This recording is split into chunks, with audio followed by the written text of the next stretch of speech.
documenting. Sabagay.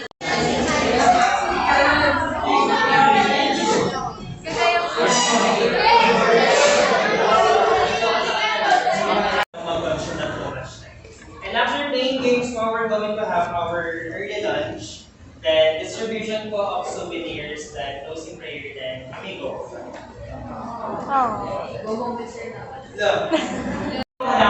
Ilang muna ito na. So, kailangan natin ng 6 na babae, tsaka 6 na lalaki. So, ano yung game natin? Depends on you. So, ang game po natin ay ayan. Balloon race. So, paano natin sa gagawin? So, as you can see here, ayan. So, meron tayong balloon na pang girls and balloon na pang boys. Sige na.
Anyone could go here.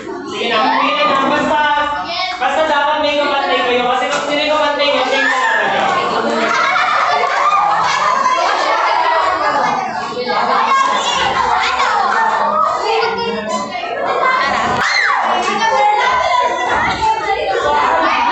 Spider kasi si Derek.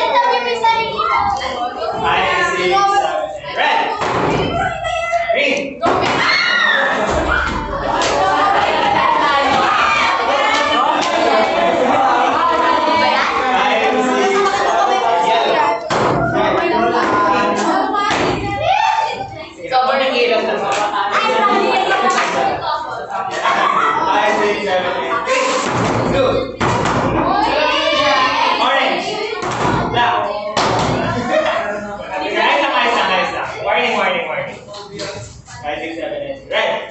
Green.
Study.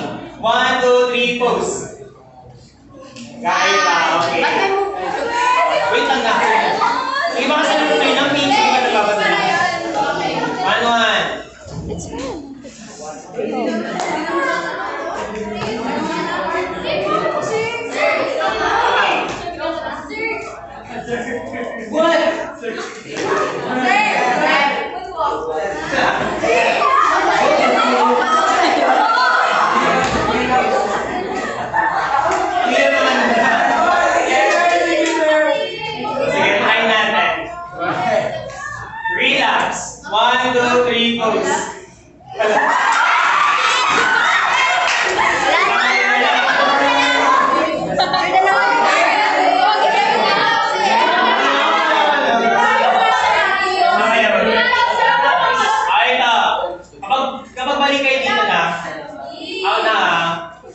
Hagi. Kapag tama kayo dito, may chance pa kayo.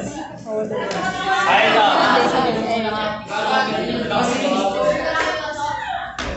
Sir Hagi. Robot. Robot. 1, 2, 3, pose. Isang pose lang. Nakapose ka. Alam mo yun. Ulan. So, ito. Ganyan natin. Nagsashabu. 1, 2, 3, pose. Pasado ba? Okay. The word. Okay, one more. May one more. The word is sexy. 1, 2, 3, pose. Or Maria Clara. 1, 2, 3, pose.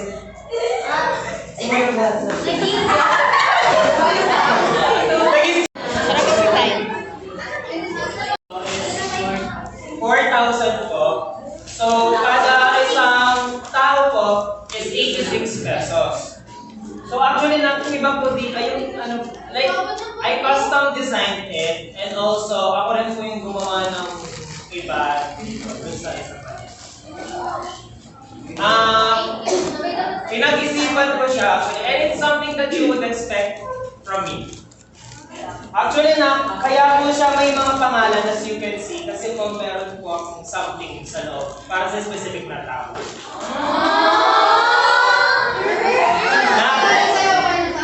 Kapag mo lang agad bubuksan na, kapag sinabi ko you may open it na. Ano ba ako yun na? Makakaasa ba ako din yung bubuksan agad?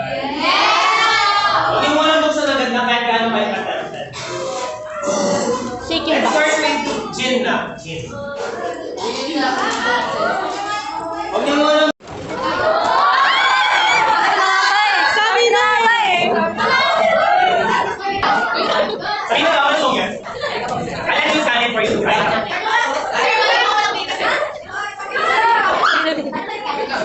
Ay, huwag mo gustuhan nyo.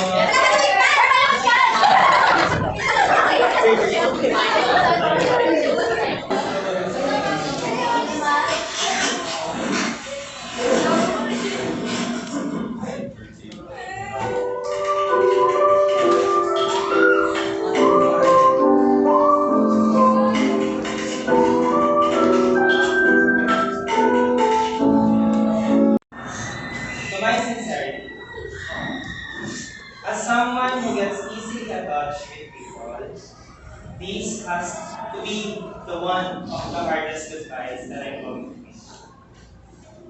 Not just to my advisory class, but the students who stood by me during my last year here in CFSI.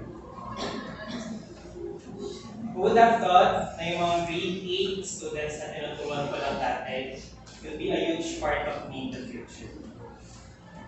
I don't think meeting you here in CFSI though is an accident. I feel like we are destined to meet. Actually may tampo ako sa inyo during the time when I told you last school year that you would leave the GC na. And as expected, you all left without saying thank you or goodbye. Actually, medyo na-hurt ako doon. But, ayun, I've known your class na before, kasi puro ACADS, students full of, class full of students na grade conscious. That's why kinabahan ako when I was told na magiging advisor niyo ako.